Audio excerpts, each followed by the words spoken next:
Saeimas deputāts no Nacionālās apvienības Arturs Butāns pie mūsu klausulas vai pie mikrofona. Labdien!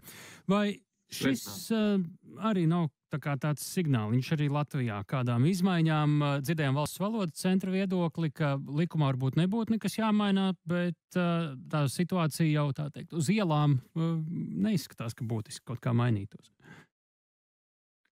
Jā, es teiktu, ka izmaiņas likumdošanā būtu vajadzīgas, jo mēs redzam, ka uz tādu aicinājumu vai uz altruismu 30 gadu laikā mēs redzam, ka tas īsti vien nestrādā. Tieši tāpēc jau mēs arī pagājušajā mēnesī nostiprinājām darba likumā, ka darba ņēmējs nedrīkst darbiniekam nepamatot prasīt, ja darba attiecības ir Latvijas iekšējā tirgū, ne sludinājumā, ne intervijā, ne veicot darbu, nedrīkst prasīt nepamatot svešvalodu zināšanas.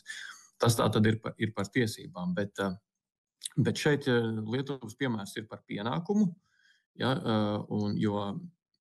manuprāt, tas būtu labs nākamais solis. Protams, šobrīd ir jāskatās, un mēs sekosim līdz, kā Valsts darba inspekcija ievieš, pat pieņemtos grozījumus likumā, bet noteikti būtu jāstiprina arī šis pienākums, jo zināt un lietot, tās ir divas dažādas lietas. Un mēs redzam, ka ar to lietojumu nereti ne tikai mums ir gan šis trešvalstnieku bloks, kas runā angļu valodā, trešvalstnieki, kuri lieto krievu valodu, un arī ne visi Latvijas pilsoņi vienmēr izvēlas uzsākt sarunu. Jums ir ideja, kas konkrēti būtu jāpamaina?